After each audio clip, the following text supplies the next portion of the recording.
Halo teman-teman, sekarang saya mau coba kasih tips and trick nih untuk kalibrasi Atorsh DL24 atau DL24P.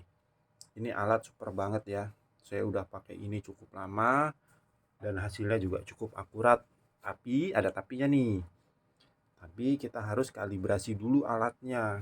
Karena ini saya menemukan sebuah DL24 yang inklinasinya agak lumayan nih. Inklinasinya tuh sekitar 0,9 atau 0,8% gitu. Jadi reading realnya sama yang dibaca sama si DL24 ini besaran yang dibaca besaran yang dibaca DL24-nya. Jadi DL24-nya ini dibaca 9 ampere tapi aslinya itu cuma 8 ampere. Jadi dia ada selisih ya sekian persen. Nah, sekarang saya mau coba kasih tips and trick gimana caranya kalibrasi DL24 atau DL24P. Yang kalian perlukan adalah pertama resistor kapur. Terserah mau pakai berapa uh, ohm sama berapa ampere. Nanti kalian bisa kalkulasi sendiri ya. Di sini saya pakai 5,6 ohm. Ini saya pakai banyak tapi ini saya kasih jumper buat on off nya ya. Ini saya pakai cuma 1 2 3 4. Jadi 5,6 dibagi 4 berapa tuh? Hitung sendiri ya, sekitar 1, sekian ohm ya, sampai 2 ohm.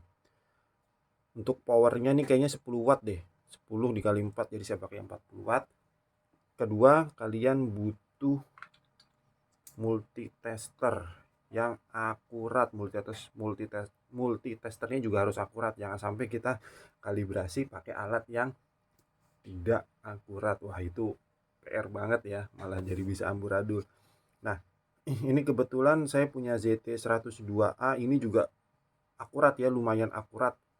Saya coba di beberapa alat dan readingnya itu hampir 100% dari alat-alat yang lain. Untuk mendapatkan hasil yang maksimal, jangan pakai colokan bawaannya ya, apa yang jarum-jarum itu ya, jangan ya. Kalian solder langsung di kakinya ini.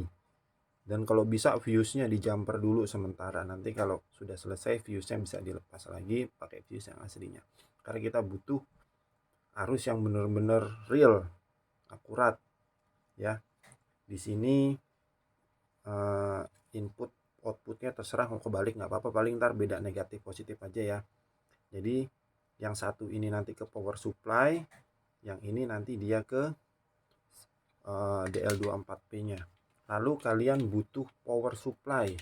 Power supply CCCV yang bisa di adjust voltasenya. Ini kebetulan saya punya casan charger ISDT Q6 Nano. Ini bisa saya pakai untuk aero modeling ya, drone-drone gitu.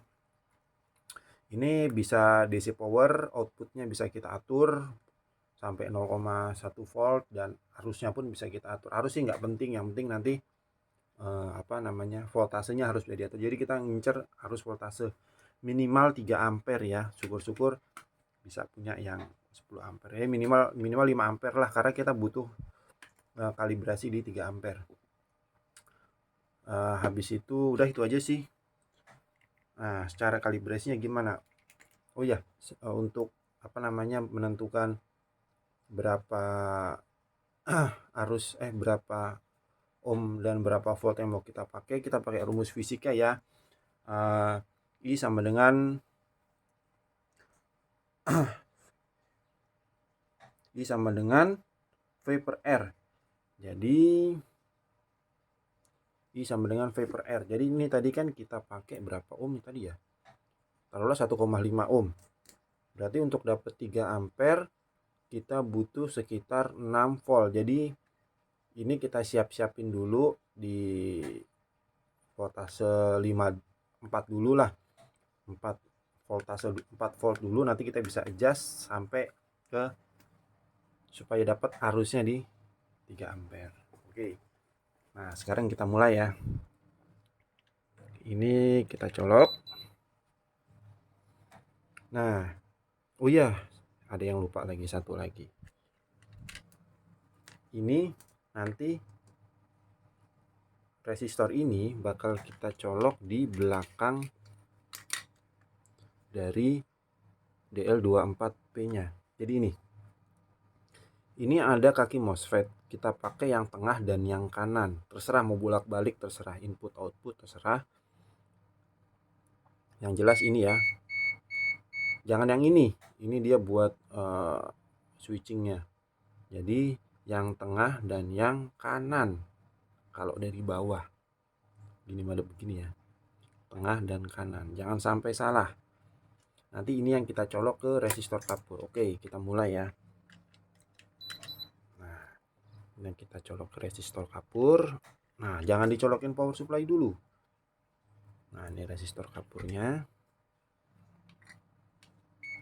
Ini kita set di ampere. Sudah. Ini jangan ngeliat colokannya ribet ya. Nah, ini yang outputnya kita set ke DL24P nya. Jadi kan begini ya. Nah, ini power supply nya. Nah, ntar saya jelasin jalurnya ya. Ini min ketemu min, plus ketemu plus. Kalau agak ribet takutnya ntar nggak ngerti lagi. Nah, jadi gini, ini kan power supply satu yang plus dia langsung masuk ke DL24P nya. Nah, yang minusnya kan dia lewat di ampere meternya dulu ya tuh. Jadi ada satu jalur, boleh plus boleh minus yang masuk di ampere meter, paling nanti kebacanya min atau plus aja. Nanti yang bakal kebaca di ampere meternya. Jadi salah satu kabel dilewatin ke ampere meter ya. Terserah mau yang plus mau yang min. Nah, kalau sudah, ini kita colok. Nah, ini kita colok, power supply-nya nyala. Ini kan bisa salah. Ini kan kita bisa di DC power. Nah, kita set di, kalau saya ngesetnya di 4 volt dulu. Harusnya kita batasin di 3 ampere supaya nggak lebih ya. Kita on kan. Oke. Sekarang dia readingnya berapa nih? 2,2 ampere, tapi di sini readingnya berapa? 3 ampere, ya nggak? Nah, berarti ada inklinasi nih. Ada inklinasi sekian persen kan? Cara kalibrasinya seperti ini. Di sini kita jadikan 3 ampere, caranya gimana? Ininya kita naikin aja voltasenya. Nah, tuh kan naik kan ampernya. Naikin aja terus voltasenya sampai dia dapat di 3 ampere. Nah, nih di 5,3 volt saya dapat 3 ampere pas. Tuh. 5,3 volt saya dapat 5,3 ya. Saya dapat 3 ampere pas. Nah, kalau sudah dapat 3 ampere, di sini kan readingnya 4 ampere nih, gede banget nih. Kita pencet start tahan.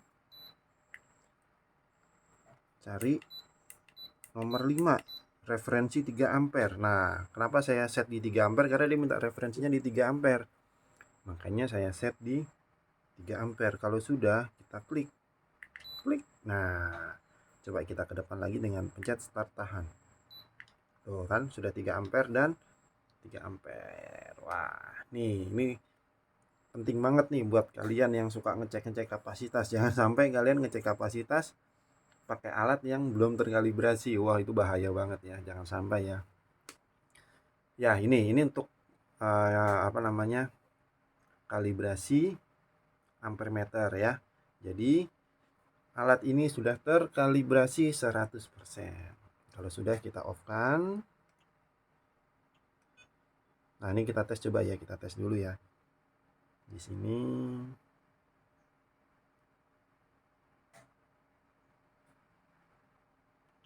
jangan pakai ini kalau mau ngetes. Sebentar. Output kita off kan. Ini kita cabut. Nah, ini kita cabut. Jadi kita sudah tidak pakai power supply dan ini ya, tidak pakai power supply dan tidak pakai kapur, resistor kapur. Kita langsung pakai apa namanya, baterai ya. Kita langsung pakai MOSFET yang ada di dalamnya untuk switching. Jadi tadi kita kalibrasi itu tidak pakai MOSFET di dalamnya ya, kita pakai external load. Nah sekarang kita coba cek, kita tes di 1 ampere dulu. 1 ampere di sini currentnya 1 ampere juga ya.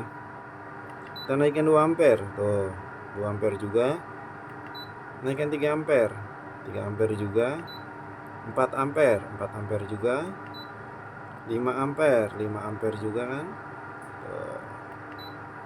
6 ampere, 6 ampere, 7, 8,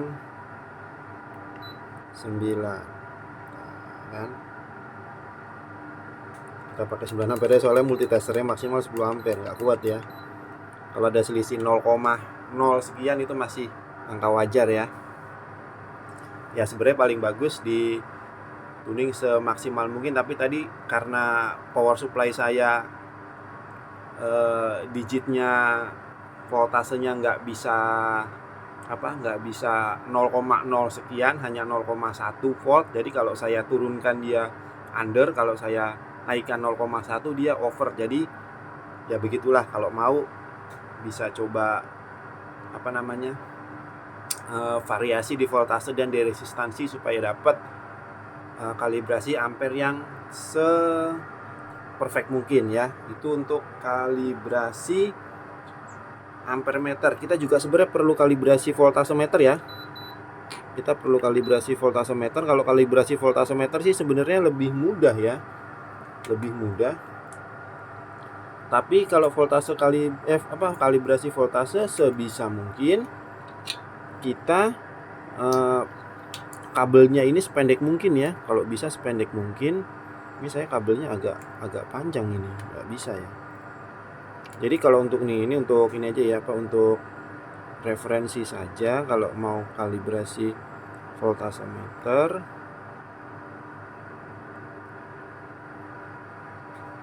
kita referensinya di 30 volt.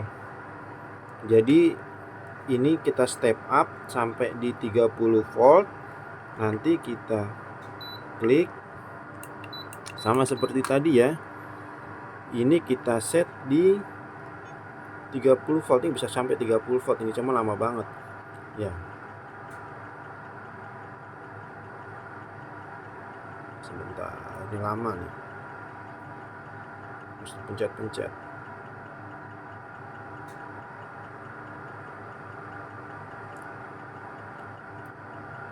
Ini maaf agak berisik, ada mesin cuci.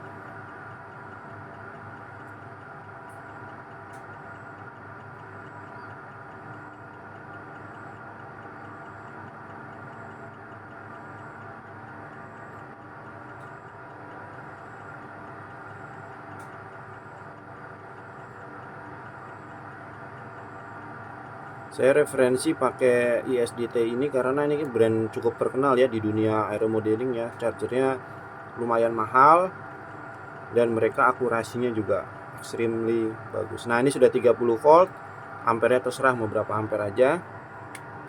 Ini jangan sampai konslet nih. Aduh, kalau konslet percikannya gede banget. 30 volt soalnya coy. Nah, udah, kalau sudah kita on kan 30 volt. Di sini juga harus 30 volt. Nah 30,04. Kita klik. Salah, sorry. Klik sekali kok, klik tahan. Klik sekali saja. Klik 30 volt. Oke, dia jadi 30 volt ya. Kita balik ke menu. Nah, ada 30 volt itu untuk kalibrasi voltasenya ya. Kita off-kan lagi. Oke, jadi itulah cara kalibrasi DL24P untuk voltase dan arusnya supaya kita mendapatkan arus dan voltase yang akurat.